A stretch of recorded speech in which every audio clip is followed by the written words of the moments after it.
Have you ever apologized, even though the situation wasn't your fault, or replayed a conversation over and over, wondering if you accidentally upset someone? Maybe someone seemed a little distant, and somehow you assumed you were the reason. For some people, guilt appears almost automatically, not after doing something wrong, but simply after existing. So why does this happen? Why do some people carry guilt that doesn't seem to belong to them? Let's explore the hidden psychology behind unnecessary guilt. 1. Guilt has a purpose. Guilt isn't always a bad emotion. In fact, it's one of the reasons humans are able to live together. When we hurt someone, guilt encourages us to repair the relationship. It reminds us of our values. It helps us learn from mistakes. In healthy amounts, guilt keeps us connected to other people, but sometimes that system becomes overactive. 2.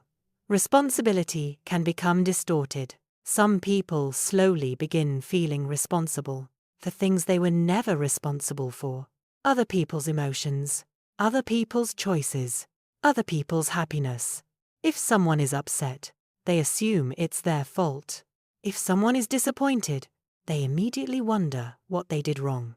Over time, their sense of responsibility grows far beyond reality. 3. Childhood can shape adult guilt. Many psychologists believe that our relationship with guilt often begins early in life. Children naturally try to make sense of the world around them. If conflict happened frequently, or if love felt conditional, a child may begin believing, if something is wrong, it must be because of me. This isn't a conscious decision. It's the brain searching for an explanation.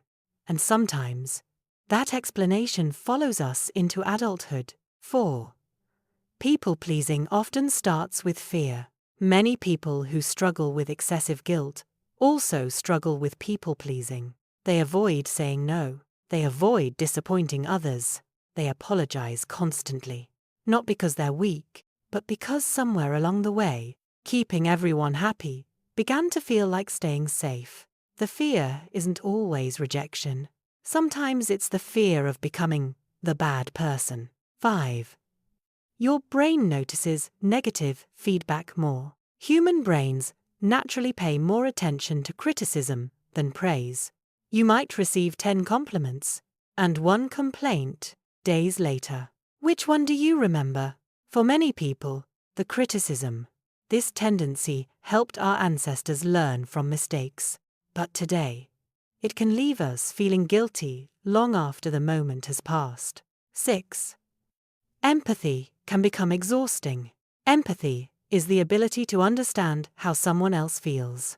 It's a beautiful quality. But when empathy becomes excessive, it can blur the line between your emotions and someone else's. You begin carrying feelings that were never yours to carry. You absorb tension, conflict, disappointment, even silence, until emotional responsibility becomes overwhelming. 7.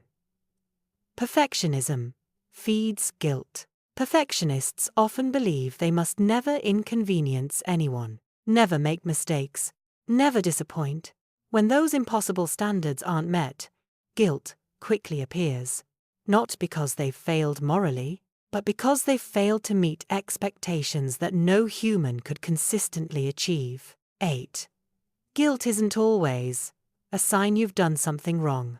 Here's something many people forget. Feeling guilty and being guilty are not the same thing. Emotions aren't evidence. Sometimes guilt reflects reality. Sometimes it reflects old habits, old fears, or outdated beliefs about yourself.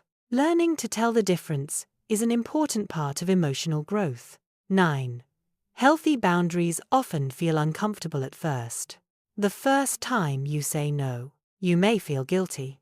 The first time you choose yourself, you may feel selfish.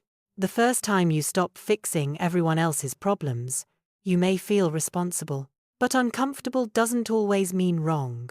Sometimes, it's simply a sign that your brain is adjusting to healthier boundaries. 10. Ask yourself one question. The next time guilt appears, Pause for a moment. Instead of asking, "What did I do wrong?" try asking, "What evidence do I actually have that this is my responsibility?" Often, the answer is much smaller than your emotions suggest. And sometimes, there's no evidence at all. Only fear. 11. You don't have to earn your worth.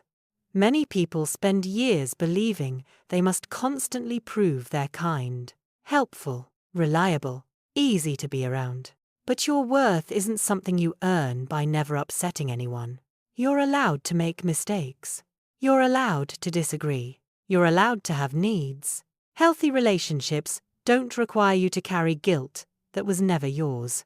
If guilt seems to follow you everywhere, it doesn't necessarily mean you're doing something wrong. It may simply mean your brain has become overly sensitive to the possibility of hurting others.